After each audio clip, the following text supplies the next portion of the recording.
Pete, would you say that sometimes you're an anxious person? That's a fun start. Let me change the question. That's not going to work. Are you feeling a bit anxious or stressed right now? Yes. Or have you this week or even earlier today? God, yeah, I already had, you had me at right now. All of those things. Right? Okay. Yeah. And when you're feeling anxious and stressed, do you sometimes like try to distract yourself or cope by avoiding the thing or things that are making you stressed and worried? Yes, and I call Daddy's little helper.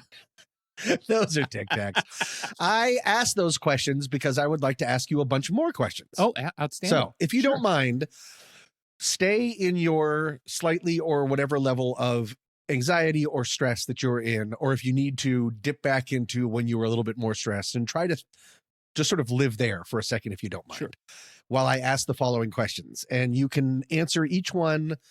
Let's answer each one on a scale of 1 to 5. Okay. 1 meaning definitely not true. Mhm. I do not agree with this at all. Mhm. 3 being like, I don't know. I can't decide. I'm not sure. 5 being that's definitely true. So there's probably going to be a lot of 2s and 4s. 1 is not. Is my guess. 5 is true, 1 is not. Got it. Okay, so you're a little stressed. You're a little anxious. I would like to read you some questions, please. And I have to bring them up on my phone, and I desperately need my reading glasses. Secret organizations communicate with extraterrestrials, but keep this fact from the public. Did they just 1 to listen? 5. Did they just listen to the show last week? It's not all going to be about Okay. aliens, I promise. Do you want me to read it again? 4. That gives me anxiety. I don't like that. Secrets are bad. So you're not rating it on an anxiety level. You're rating on whether you believe it's true or not, right? Oh yeah, no. So it's definitely okay. Yeah, I'm sorry. not true to definitely true. Yeah. Oh. Okay. 3. I'll give you a 3 on that one. Okay. The government permits or perpetuates acts of terrorism on its own soil, disguising its involvement. God, I hate God. Do you not want it? 3, probably, and a half. 3.5. So not sure, but leaning towards there's a good chance. Let's just say I don't trust a chance. Okay. Those. Got it. The power held by heads of state is second to that of a small unknown group who is really in control of world politics. Crying out loud. Probably, but 2 because impatience for that. So line. probably not true. Yeah. Okay. A small secret group of people is responsible for making all major world decisions, such as going to war. 1 to 5. Yeah, I still lean on 2 there. Okay, so probably not true. Yeah. Great. The government is involved in the murder of innocent citizens and or well-known public figures and keeps this a secret. I have seen so many Tom Clancy movies that's going to be a 3. That's okay. Right in the middle. Technology with mind control capacities is used on people without their knowledge. I feel like I'm really committing. I am so anxious right now just answering these questions because I feel like you're making me commit to something on the recording that is going to live for goddamn ever. Like, I don't even remember the question. What was it again? Oh, I hate you. This is terrible. Technology with mind control capacities is used on people without their knowledge. 1. No, it's not. No, I'm Not drawing true. the line in the Okay. sand. That's not true. Nobody's controlling the mind. Great. Can I just give you a couple more? Yes. We'll cut this a little short because I think you're getting legitimately angry at me. Let's see. The spread of certain viruses and or diseases is the result of the deliberate, concealed efforts of some organizations. Jesus, no, it's not concealed. Okay. They're idiots. It's spreading because they're dumb. There's nothing concealed about it. Experiments involving new drugs or technologies are routinely carried out on the public without their knowledge or consent. No, you've come off the reservation now. Like that, we've crossed the Rubicon. Now we're in full on conspiracy mode, and I don't. Well, isn't that interesting that you bring that up? Because I read an abstract. Oh, no. A Polish scientist at the Institute of Psychology in Warsaw named Marta Marczeluska published a paper in the British Journal of Social Psychology last year in July of 2021. After running a bunch of Polish tests all over the place, they concluded that people who use avoidance coping, meaning you minimize or avoid dealing with stressful situations, or anxious situations are far more likely to believe in conspiracy theories during times of acute stress and anxiety. That if you're stressed or really anxious, for some reason, your belief in conspiracy theories can go through the roof. And I read the abstract, and it doesn't seem like they know why this happens, other than maybe it's just another way of distracting yourself. And if you're stressed, we know we've talked a little bit about conspiracy theories before, and one of the things is it's a way of coping with personal everyday life frustrations. Yeah. I'm not getting ahead. I can't make enough money. I can't do this. It must be because there's this grand plan against me.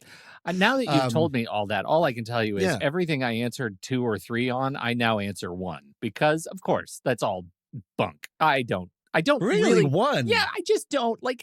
I problem is I want to believe that there are aliens out there, and if somebody's keeping a secret from me, that's fine. I just want to believe that there are aliens out there because I dig aliens. I'm not going to go stand on a rooftop with a big painted sign that says "Take me next," but I do like the idea that we're not alone. I believe we're not alone, and the sooner we can find that out, the sooner I can just be right, and that'd be nice. But I just am so like. I find myself answering those questions because because there was I skipped over the other ones about aliens because I wanted to get on to other things. Well, it's really about government and being control. It's almost all of them are control questions. Yeah. Who's really in control? I totally get that. And the thing that I think bugs me the most about it is that I find myself answering not because from like a true authentic place, but because what if I'm wrong? I at least want to be on the record as living in the gray area. Wait, what do you mean? Wait, like, if you're wrong, you mean if there is like this cabal of like if there's a cabal of shady people called Spectre and they're all making decisions with black marbles and rings with signets and things like that. Like I just like I don't believe that's happening.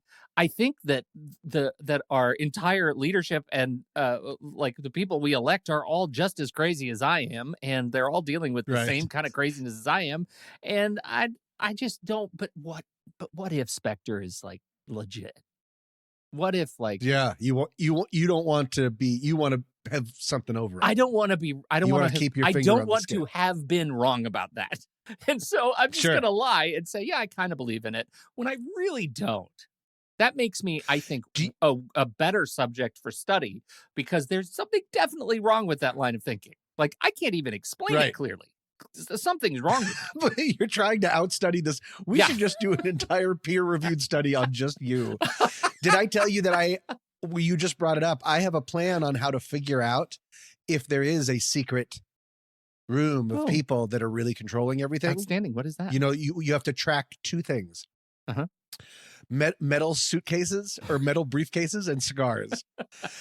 Every evil room filled with jerks that are controlling things are smoking cigars, and they all have metal briefcases because nothing good comes in a metal briefcase. Let me just tell you this. Yeah. Go to a pet store. You know what you're not going to see? What? A Persian cat. Because they're already all taken. Persian cats. Yeah. Oh my God. They're inside every metal briefcase. Smoking a cigar. Smoking a cigar. That's what's in the metal briefcases. Oh, they got to cut some air holes in that. Jeez Louise. Well, this went not the direction I intended. Get on the plane. I'll pick you up. The sun will rise. Welcome to my desert home. Welcome to What's That Smell? A sometimes funny podcast about humans and their anxieties. I'm Tommy Metz III. And I'm Pete Wright. Every week, we each drag one of our deepest, darkest anxieties into the light to share it, learn about it, and hopefully laugh about it with all of you. Want to talk to us? Then reach out. Send us the story of your anxieties to whatsthatsmell.net. You just go to whatsthatsmell.net and you can donate your anxiety to us and we will research it and share it. You can, of course, be as anonymous as you want and we won't come over to your house once. Thank you. This is a podcast. And with that, I'll go first.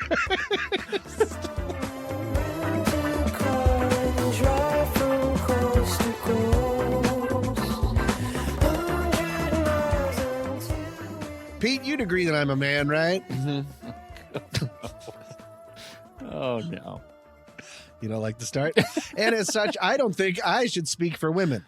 I don't think men should ever speak for women. They should be allowed to speak for themselves. Do you agree? I do. Great. Well, this week, Pete, you know what I'm going to do?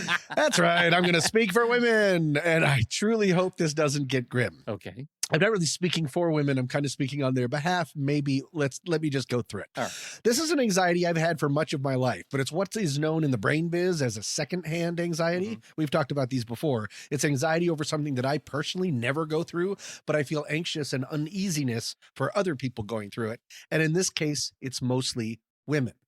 Not for women in general, although there is plenty of secondhand anxiety that could be felt on behalf of women. I have focused my anxiety on one thing, which could branch out into a bunch of things, but I just sort of tried to keep it as focused as I could.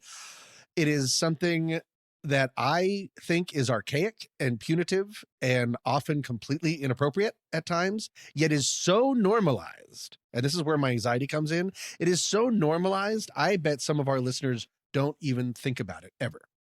Okay. Pete, I'm talking about the Oscar slap. No, just kidding. I always do that. This week, I'd like to talk to you about, are you excited? Kind of, but nervous, mostly nervous. High heels.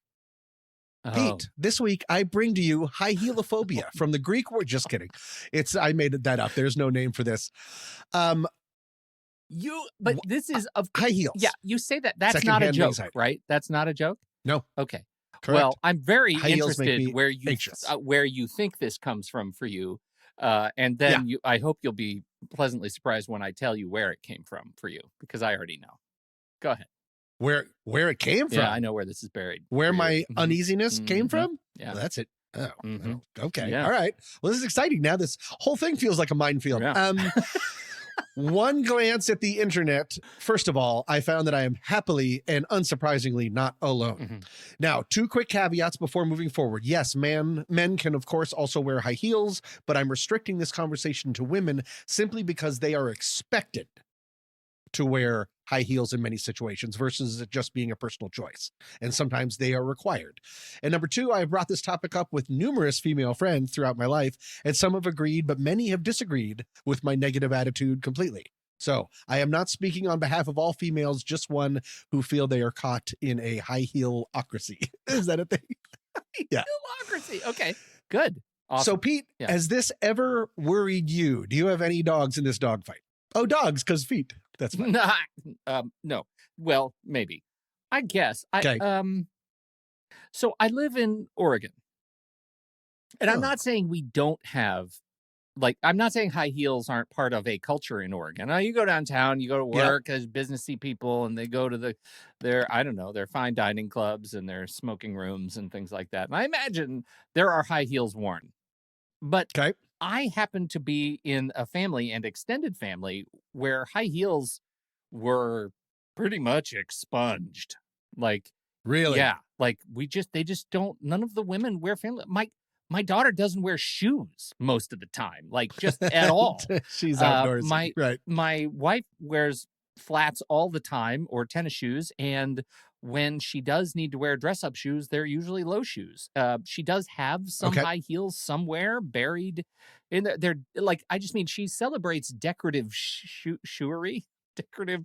Sure. What do you call it? Is it a thing?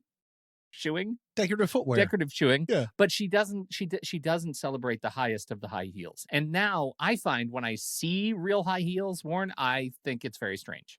Okay. So, well, see, that all sounds healthy and people being in control of their own choices. Well, I think so, but That's that's great. why I bring the whole thing up, and why I led with the Oregon bit is because I wonder if you are still in a bit of fancy town, Los Angeles, which is yeah. in quotes. Pete, I'm in Tinseltown. You're in Tinseltown. Everybody has to wear We high all heels. call it Tinseltown. Yeah. Correct. And I've been to a bunch of award ceremonies recently, Yeah. and I've been to film festivals. There is an enormous amount of actresses wearing sort of trying not to fall over going down cheap theater stairs. Yeah. And I think maybe, yes. I mean, I'm definitely, and I have a lot of friends that wear high heels whenever it's a chance to be fancy. Because it's still and- associated very much with fanciness. High heels Correct. mean fancy. Correct. Okay. And we will get into Yeah. what it means now, but that's part of when I said archaic, I also want to add the word systemic. It has become, Yes. it means something in society. That's what I mean by you were expected to wear it. We're going to get into the workplace in Yeah. a second, but that's just a part of it. And people can be looked down on as maybe less successful or less elegant Mhm. if they're not doing this crazy balancing act. There is physical problems with it. I found on a number of different doctor websites, they are obviously, they can be painful and unsteady, and they commonly lead to, you ready? Sprained ankles, strained and shortened calf muscles, plantar fasciitis, and back and knee pain. It can cause foot deformities such as bunions and hammer toes. I don't even know what those are, Ugh. as well as skin changes like blisters and calluses may also occur. And let's get into it. Although it's being slowly relaxed in some places, many workplaces still demand that women wear them. So the choice is being Wow. taken out, that they are not allowed to wear flat shoes.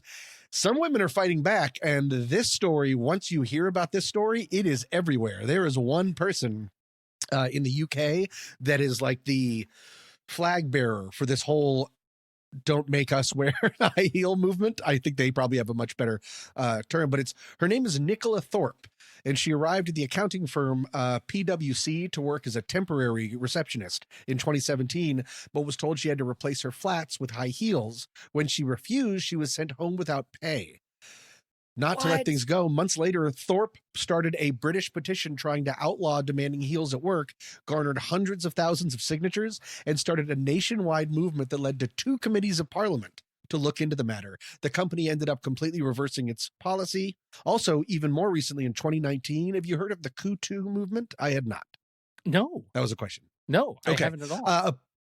In 2019, a petition against mandatory high heels started in Japan with the hashtag Kutoo, Kutoo, blending the Me Too movement with the Japanese words for shoes, kutsu, and pain, kutsu. Kutsu. So anyways, there's a lot of places. And if you go to like a Wikipedia about this, there's places all over the world. There are women joining together to try to fight this. So with that in mind, does that help make you a little more uncomfortable with Yeah, the high yeah, heel for phenomenon? sure. And Okay. and you bringing up, like, tying in the sort of Asia too is helpful, because when I was living over there, granted this was some years ago, but when I was living over there, high heels were very, very much a part of, like, you walk into any business and there better be Mhm. high heels of some, like, Got it. measured in some inches or more, right? Right. And I think that's really interesting. And I, the first company I worked for when I got back to the States after that was a company that had, now that I think about it, a dress code policy for women that required high heels and uh, uh, skirt suits for women. They had to wear skirts Right. and skirts and heels. So they're like, who came up with that? Male president of the company. And Yeah. but what's interesting is who was enforcing it? The woman COO of the company, like Interesting. absolutely enforcing the letter of the law, Right.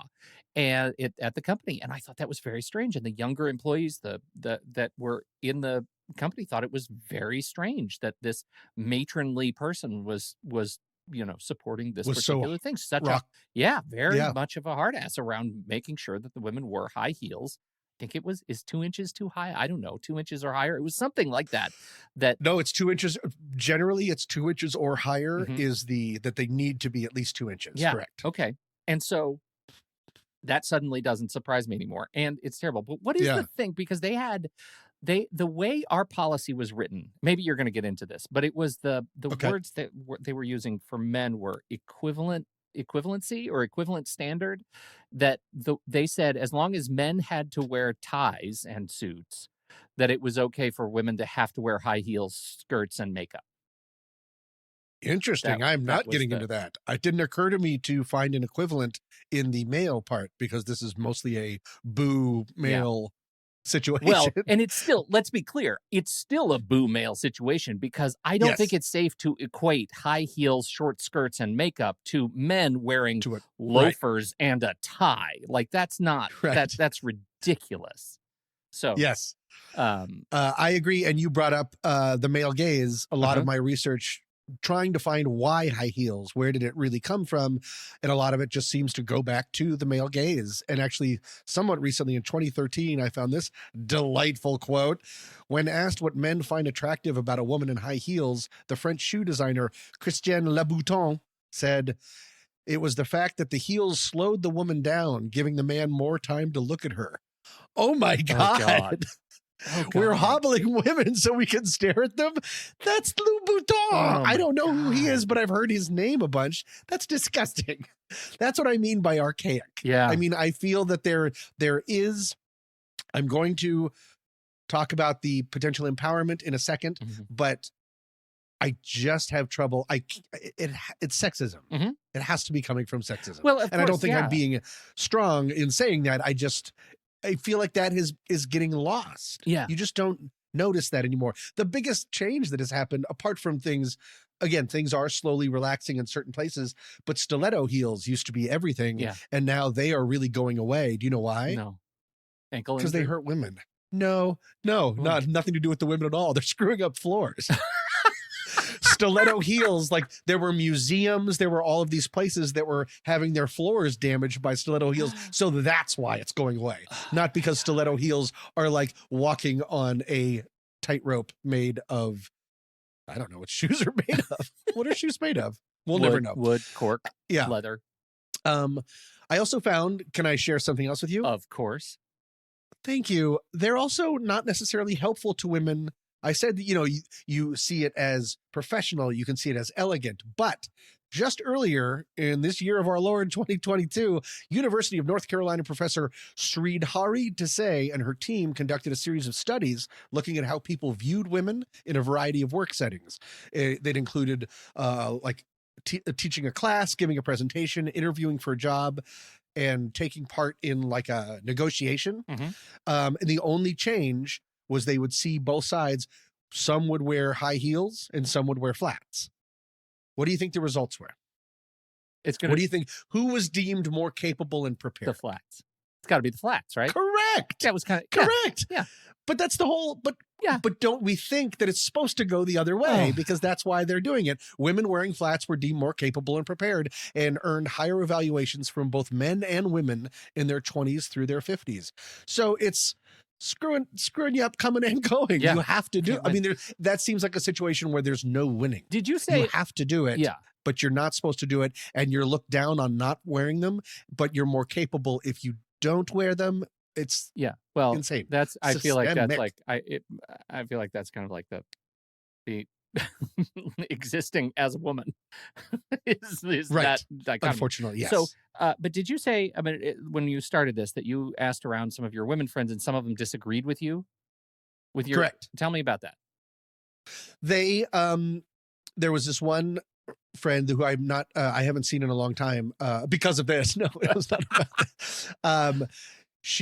I remember her feeling very strong that it was her choice. She was not doing it because she had to. She felt empowered. She felt elegant. She liked being taller. And I completely get that. If you like being taller, if you feel it gives you grace and confidence and feel more beautiful, then by all means do it. I'm Yeah. not saying you're only doing it because of the male gaze. If you wear high heels, I'm not condemning you at all.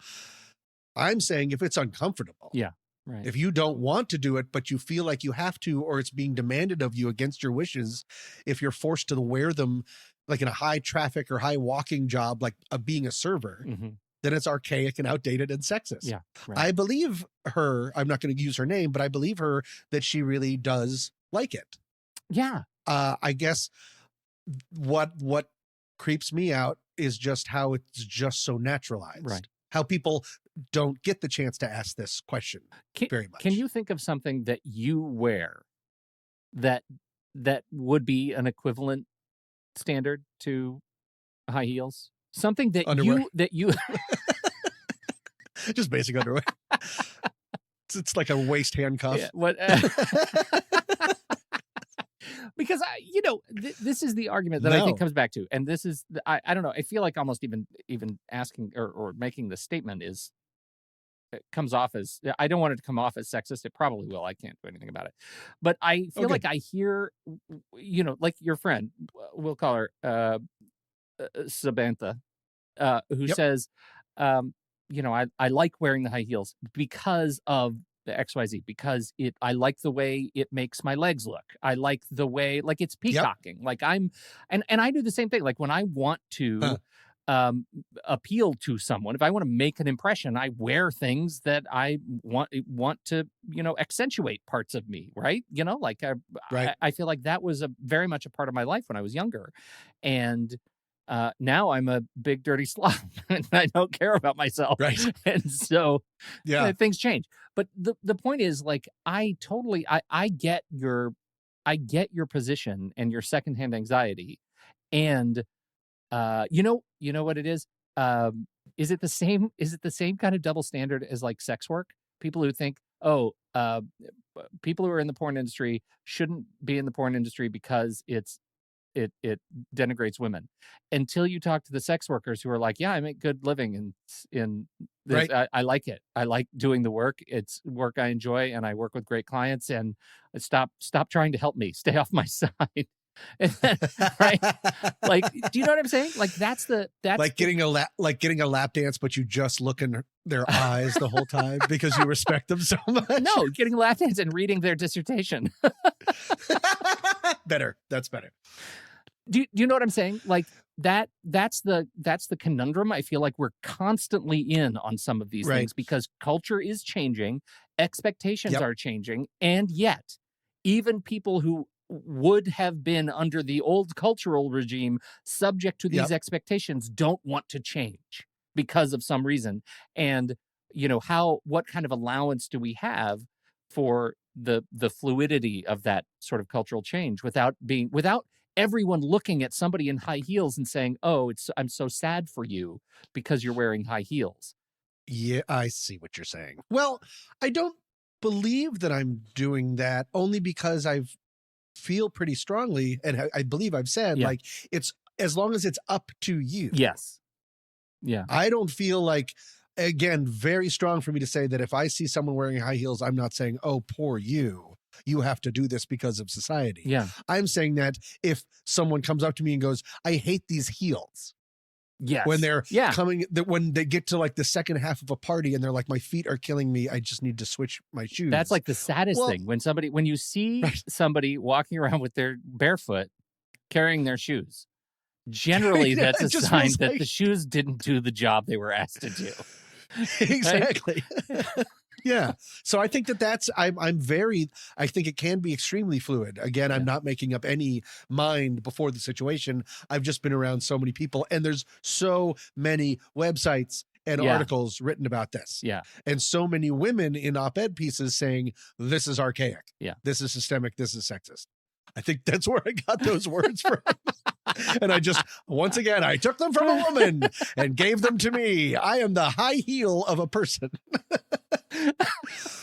I feel like the so only again- thing that really slams the point home is when you see somebody complaining about how much their feet hurt. You just say, well, that's the cultural expectation, and now I'm supposed to say, woo, nice gams, and then walk away. And then walk away on my incredibly easy to walk in shoes. On my Adidas. Exactly. Yeah.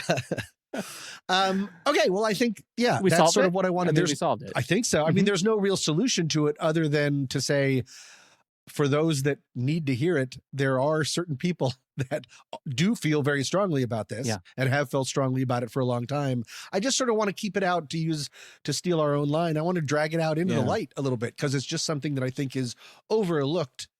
It's just so normalized. It is, yeah. But I think I think that's what makes me nervous. Because I mean, some people could say this just sounds like a gripe. What does this have to do with anxiety?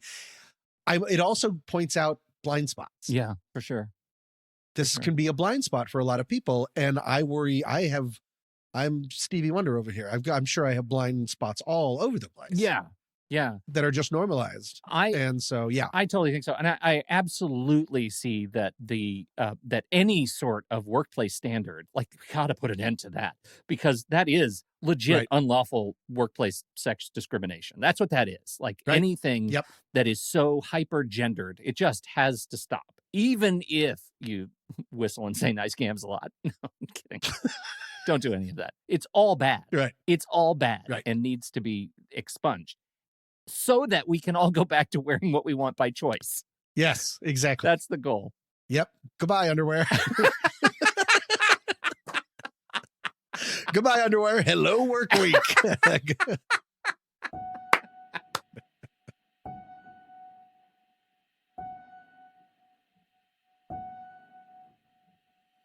Happy Thanksgiving, Panic Pals. You're not doing your part. See, the American wild turkey has made a comeback. In the early 1900s, there were only 200,000 specimens of the bird. Today, there are over 7 million. And while that might sound incredible for your Turkey Day feast, there is a dark downside, and it lives on the Anacostia Riverwalk Trail in our fair capital city, Washington, D.C. It is here the birds have made their stand. At least one of them has. Bikers, runners, and walkers along the scenic byway have been attacked for months and months by a rogue wild turkey. They've been knocked off their bikes, they've been chased through the brush, they have been pecked aggressively. But it's a turkey, you say. I eat turkey for breakfast, you say. This is a 3.5-foot tall fowl, and it's putting every bit of its 30 pounds plus toward taking you down. Musician Didi Falarin says this big, gigantic wild turkey jumps up out of the brush and almost claws me in the face, knocking me off my bike, he recalls. It literally chased me around for like 5 minutes, he says. I was running around trying to get away from it and get back to my bike. It was crazy. Florian then took out his phone and started recording when another biker was knocked off her bike and chased around in the exact same way until she started screaming, "Can you help me? Can you please help me?" If you're a Panic Pal listening to this on Thanksgiving Day here in the U.S., it's your patriotic duty to put turkeys back in their place. That means you each have to eat 6,800,000 turkeys.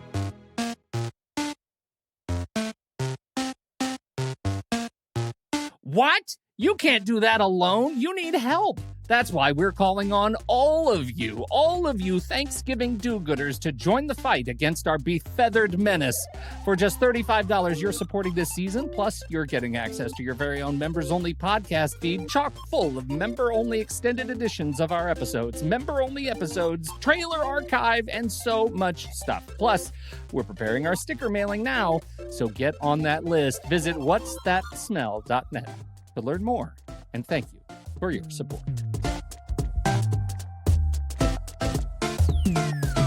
Tom. Oh, Hi. Pete. Hi. Mm. Mm. I've had a rough couple of weeks on this show. You might agree. Oh, no. Do you know where I'm going with this when I tell you I've had a rough couple of weeks on this very show? No, I think you've been doing wonderful. What do you mean? I have not. I think it's very clear I have not. And I have one name to drop that will remind you why I'm having a rough couple of weeks on this show. That name is Okay. famous international superstar, snuffed out God. at a very young age, Jim Clark. Is that the race car That's driver? the race car driver. That you are weirdly obsessed Weirdly with? obsessed with. And now, so let's leave that aside. Jim Clark, let that hang. Okay. But the listener doesn't know what you're talking about, do they? They will. Because you fixed they it. Will. Oh, they will. Yeah, they okay. will, because we're going to talk about Okay. it. In the annals of this show, as I'm searching our database of things we have talked about, the very first time that we talked about memory on this show was episode 103. It was a cold open entitled "Anxiety Leads to Better Memory?" ? We also talked about it in episode 310, which was my anxiety, gaslighting, and the fallibility of memory. Right. So Mhm. I remember that. Yep. And Yep. then we talked about it again, memory. It was the Swedish memory foam. We did a bit on Swedish memory foam in episode 505. So over the last 7 seasons, we've talked about it 3 times. What was And that segment? one time was about Swedish memory foam, not related to memory at all. Why, just even 2 episodes ago, Tom, you brought up your fear of memories. The devil, you say? That whole walkabout wedding thing again. At the rest stop? Yeah. Got it. We have danced around memory, in particular around not wanting to be forgotten, right? The phagogoraphobia, fear legacy. of being forgotten, right? Legacy, those kinds of things. Yep. And so we talk about memory a little bit. Well, do you think you feel comfortable refreshing the listener about my problems vis-a-vis Jim Clark? Oh, sure. Well, I don't remember some of the specifics, but you recently, for your Panic Pal part, like the part that you just read, we do separate research and we write up something to do. And you gave this very well written, very eloquent recounting of Jim Clark and his career, and using the words pole position and how he won everything and he was incredible. And then it all ended and you said, now back to the show. And I said to you, that was great. Why do I already know all of that? Yes. And you said, what do you mean? And I was like, have you already done that before? Because I knew every word, and I even quoted to you jokes that I had made because it had been a conversation, not a monologue the first time. And you said, I don't think so, but I made you nervous enough that you were going to go check. And I was like, we've had this entire talk. Did we just chat about race car driving? And I couldn't remember, but I was like, we have had this talk. And so I said, just keep your ears open for it, because I'm pretty sure it's going to show up either on on our film podcast somewhere. Yeah. I knew all that stuff. Well, as it turns out, I went back and I was editing. I had gotten a little bit behind on editing our show. And so I edited a bunch of our shows right in a row. And it turns out not 2 weeks prior to that aforementioned Jim Clark conversation, I had done an extended bit on Jim Clark as a part of my purpose anxiety. Like, it was a listener submission. That's what it was. And it was finding your purpose. Yeah. That's right. And it was just 2 episodes prior to that recording, and I couldn't remember that it happened. It was like brand new. I was editing it, and I was like, oh, who is that guy that sounds like me having that conversation about Jim Clark with Tom? No. Yeah. I was worried about that. Now, it came back to me, and I have to give myself a little bit of a break, because I record a lot of podcasts, and I didn't do a very good job in that case of documenting my notes. And so I have to give myself a little bit of credit. I don't really feel like I'm losing my memory, but then I started. But you would know. Then I started. I wouldn't. Oh God. Then I got into researching, because I realized that I'm not letting this go. Like, my brain wants to sink its teeth into this thing about, like, do I have reason to worry about losing my memory? Now, I believe we did talk about, when my dad was getting older after he'd had his heart surgery, he had some real trouble recuperating from his heart surgery some years ago, and there was a full year where his memory was in significant doubt. That he might have had a stroke or a bleed of some sort that damaged his brain. And eventually it got better. After a year, he got back to normal. Everything was fine. But I started thinking, like, is this a thing I should be worried about? I started really thinking over and over and over again. Should I be worried about my memory? Do I remember stuff that people aren't doing, or am I, like, not remembering stuff I should? Do I always know where my keys and my wallet are? I sometimes get distracted. I have a pretty rigorous system about that. And so I started worrying about it. And then I read this study when I started researching, and now I can't let go of it at all. Studies. So, Tom, before I get into the study itself and tell you a few things about memory, can you tell me your relationship with memory? I can definitely, it's not like 2 episodes before, but there have been, and again, being nice to yourself like you did, being nice to myself. This is the 7th season, but one of the most important things that we do is have that coda document up that documents everything we've done. Because I will start writing out or start thinking about something and be like, have we done this? And I have to do a quick search. I do it almost every week. I didn't do it this week because high heels. What am I talking about? No one is talking about high heels. Why? But I did, and that's the reason we have a podcast. Yeah. So no, I mean, I definitely worry about that stuff. Do you find that you think about the long arc of physiological decline? Like, do you anticipate getting older and losing your memory? Yes. I haven't personally seen it, but I've been hearing a lot of stories about it. A friend of the show, her mother is going through it. She's losing her short-term memory. And so she is still very active and doing stuff, but she will tell the same story 3 to 5 times in one setting. She'll just keep wrapping around to Right, it. right. And that is very scary. It is for very me, scary. That idea. Yeah. Yeah. She'd be great on this podcast. That would be so much easier to write for Yeah. that podcast. Totally. Yeah. Just So copy paste. let me just say you started. You're saying I hope this doesn't get grim. Well, I don't think we can avoid it because the problem is that you are at your peak, your memory peak, when you're about 20, and then Oh, good. it's a I'm not long. 20 Yeah, anymore. you're not 20 anymore. At heart. From there on out, it's a long decline. Luckily, Okay. it's a very long and for many people shallow decline. Like it gets a little bit worse. You notice it gets a little bit worse, but it doesn't. Yeah. It doesn't go straight to Alzheimer's, which is what the big fear is. Right. Like you're just going to lose memory so much you lose identity, and that's a terrifying thing. But the study that I read indicates that it is possible you are doing yourself a disservice to the function of your long-term memory just by thinking about how worried you are about losing your long-term memory. Oh, no. Doing this What? show is damaging your memory. I'm sorry, listener. It's what we're doing right now. We're just talking about it. You're We're thinking eating, about it. We're eating your memories. Yeah. That's what's happening right Why? now. Yeah.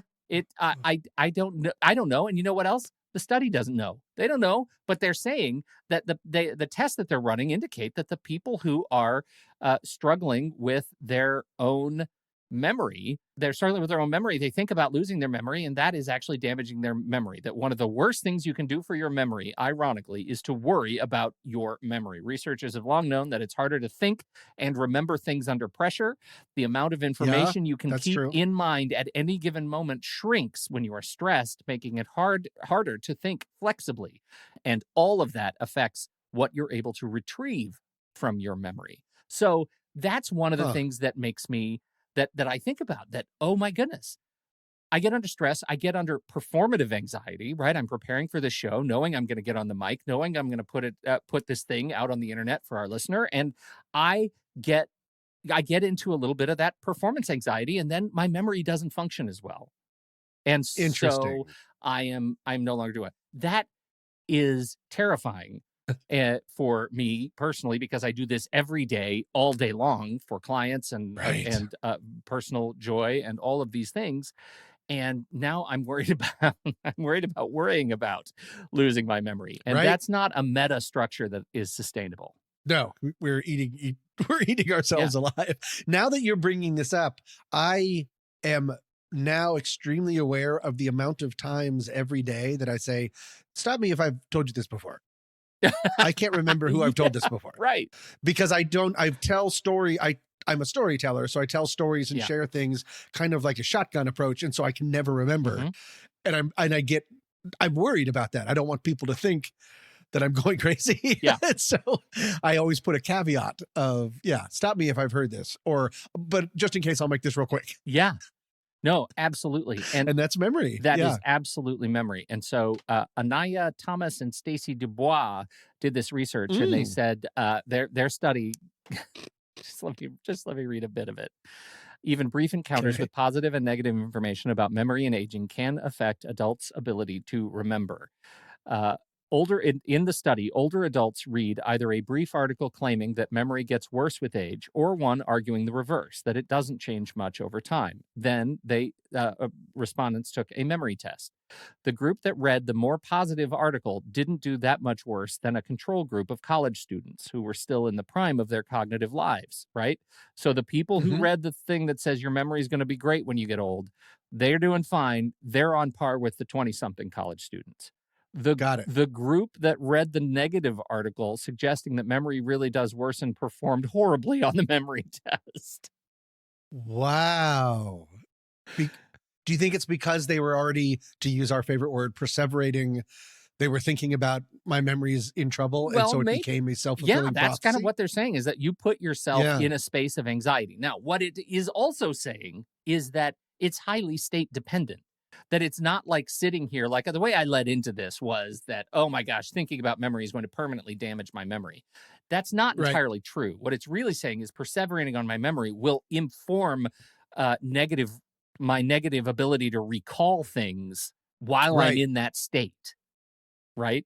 But if I can relax, if I can practice, the things that I know about mindfulness and wellness and all that stuff, then I could, I could turn it around, maybe not like a college kid anymore, but who is? Ew. But Right. So if you're not staring right at it, yeah, that's what we talked about, like shower thoughts, driving Right. car thoughts, like Yes. the ideas come from the side hatch exactly. a lot of the Exactly. time when you're not staring at it. Okay. So here was an interesting thing. So what do you do? When you think about like, oh, I got to improve my memory, I'm going to do for brain health. What are the things that you immediately think of that you've heard? Oh, I need to do that. I've never thought that, What? You which is haven't heard, weird. like, Well, what do you do? Oh, to I've improve heard your of it, memory though, and your like- brain function. yeah. Well, I think why do I want to say eating fish? Is that a thing?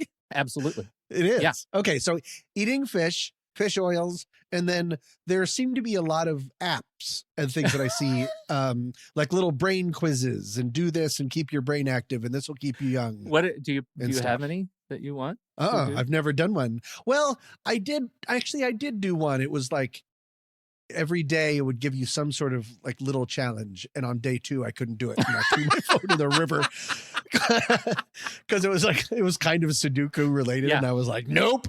Well, Yeah, you just so- brought up one, Sudoku and puzzles, right? Like crossword puzzles, things like that. And so those are the normal things that people do. Make you do elasticity, do puzzles. But this is Art Markman and Bob Duke wrote a book called Brain Briefs. And it answers to the most and least pressing questions about your mind. And one of the things that they said is that you're taking it easy on yourself when you are, if you think that doing a Sudoku or a crossword puzzle is going to improve your brain's elasticity. What you Meaning it's not going to have it's not much going to of an have effect. much of an. Okay. You might get joy out of it, and dopamine push is certainly useful. And do those Yeah. things; it's fine. But really, if you really want to stretch your brain, do all the other things. Stop doing drugs, Tom. Stop doing all the drugs. Stop drinking. Stop drinking. Well, we'll see about that. Yeah. Stop sustaining sharp blows to your head. That is literally Done. off to a great Actually, wait. great start. Yeah, no, I fall over all the time. I shouldn't have. I was so confident. Okay. But yeah. this is the one they say actually is really great, is to debate. Pick an argument that you have a strong opinion on and write or argue it with someone else taking the opposite side. I don't do that very much because I enjoy being liked. And I wrongly think sometimes, I wrongly attribute debating someone Yeah. or having a real strong stance and wanting to argue my thing. Uh-huh. I'm more easygoing in general. That's actually a potential upcoming segment I wanted to talk about, which is kind of funny. But yeah, so I won't Yeah. go into it too much. But that's interesting. Isn't That that makes a interesting? ton of sense. Yes. Well, and that's really what they're getting is oppositional thinking, right? Not for Right. like going out and making headlines, but that kind of thinking makes your brain work in a way that it's unaccustomed to. And that's good Right. because your brain, you exercise your brain like you exercise any other muscle, and you really pushing it to think about things Wow. in a different way, not just learning something new, forming new neuronal pathways. That's all great too. But taking something that's already wired and forcing yourself to wire it a different way, that's the equivalent of flexing Yeah. it. That's flexing. Do you think it would be even more flexy if you took a position that was opposite of what you really believed? That's what I'm saying. If you had to force, yeah, oh, that's exactly wait, you're it. saying, oh, it's not just taking a point and arguing. You're saying take an oppositional Take point a point of your own you true feel belief. strongly about and argue the opposite side. Oh, I'm so sorry I missed that detail. That's an important- Okay, it's an sorry, important one. my bad. It's a Yeah, you'd I say, thought it was you might just the say it's the idea key of detail. debate. Yeah, Right. right. I didn't remember that you said that. Is it weird that Sudoku makes me feel so angry that I feel it's a debate? Like I will talk to the Sudoku and be like, "Look at your dumb little boxes. You think you're so much smarter than me." Is that a debate? That is amazing. You helped me because we've talked a lot about AI on the show this year, and Yep. And you just dropped Robot apps, dogs. and I just realized that is a real hole in the What's That Smell product strategies. We don't have an app. Oh, we don't. No. What have I been Minesweeper using? isn't us. I thought Minesweeper was all us. Oh God, I've spent so much money Well, already. now I feel like we now have an app to develop, and the app includes Angry Sudoku that debates you back and yells Yep. at you when you're wrong. Yep. Maybe some sort of crossword with only devastatingly horrible headlines that you're filling in Right. about like tsunamis and stuff. Angry Turkey. Angry instead of Turkey, Angry it's Birds a game. It's to Angry go with Turkey. your Yeah, Panic Pal. absolutely. Yep. You're just trying to. The game is you have to successfully film a woman being attacked by a turkey and keep her in the frame the entire time while she is screaming. Right. Help me. Your job is you not have to do to it help her because of the Instagram. Your job is to let your empathy meter drop down to 0 and then you win. Then the last level is just you're wearing 6-inch stilettos and all you have in front of you is a New York City sidewalk grate and you have to get to the other side. Oh my God. Oh, are we there? This is all just blue sky ideation. But what's that smell? Yeah. The app, I think, really has legs. I think that's great. What were we talking about? Again? Now that makes me want to. I don't even remember what we're talking about. About memory. Perfect.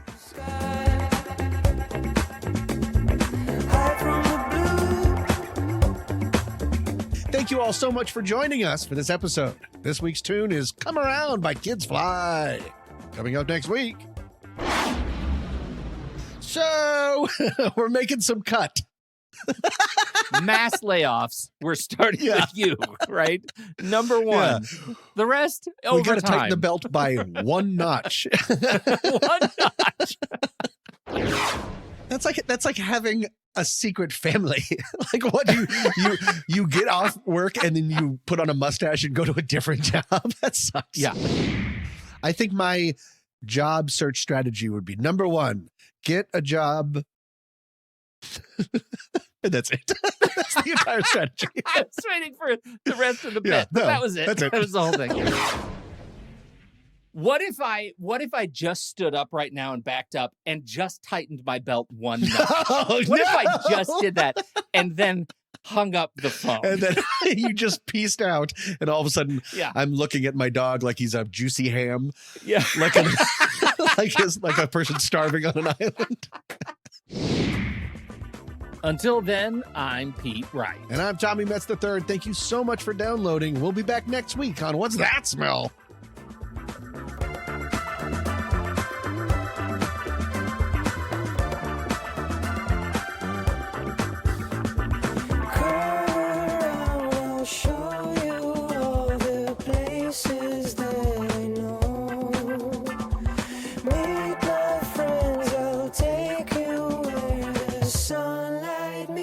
Show.